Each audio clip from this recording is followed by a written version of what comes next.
Hi friends, welcome to my channel. మనం ఏదన్నా పని ప్రారంభించాలనుకున్నప్పుడు ఓకే. నేను ఈ టైంలో వర్క్ స్టార్ట్ చేస్తాను. ఈ టైం కల్లా ఎండ్ అయిపోతుంది అనే ఒక ఎస్టిమేషన్ తోటి ఎవరైనా ప్లాన్ చేసుకుంటారు.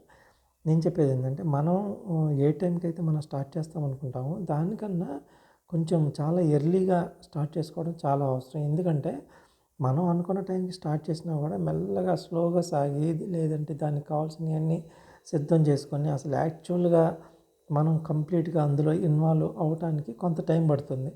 సో ఈ విధంగా జరిగినప్పుడు ఏమవుతుంది, మనది ఎప్పుడైతే ఏ టైం అయితే ఈ పని పూర్తవుతుంది అనుకుంటామో దానికన్నా ఇంకా ఎక్కువ టైం తీసుకునేది ఆటోమేటిక్గా.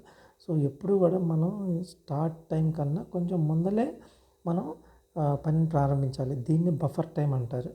ఈ బఫర్ టైం అనేది చాలా ఇంపార్టెంట్. ఎందుకంటే ఈ బఫర్ టైంలో ఏంటంటే మనం దానికి కావాల్సినవన్నీ సిద్ధం చేసుకోవడం, లేదంటే ఆ బఫర్ టైం ఏదైతే పెట్టుకున్నామో అక్కడ మనం స్టార్ట్ చేసినప్పుడు యాక్చువల్గా మనం ఈ పనిని ప్రారంభిద్దాం అనే టైం వచ్చేపాటికి మనం అందులో కంప్లీట్గా డెడికేటెడ్గా ఇన్వాల్వ్ అవ్వడానికి చాలా స్కోప్ ఉంటుంది.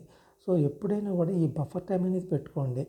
ఏదైనా పని స్టార్ట్ చేయాలనుకుంటే మీ ఎస్టిమేషన్ దానికన్నా కొంచెం ముందలే స్టార్ట్ చేసుకోండి. అప్పుడు డెఫినెట్గా మీరు అనుకున్న టైంకి క్వాలిటీతోటి మీరు అనుకున్న పని పూర్తవడానికి చాలా స్కోప్ ఉంటుంది. నా వీడియోస్ కనుక మీకు నచ్చితే లైక్ చేయండి, షేర్ చేయండి, సబ్స్క్రైబ్ చేయండి. మీరు సబ్స్క్రైబ్ చేస్తే నన్ను ఆదరించిన వాళ్ళు అవుతారు.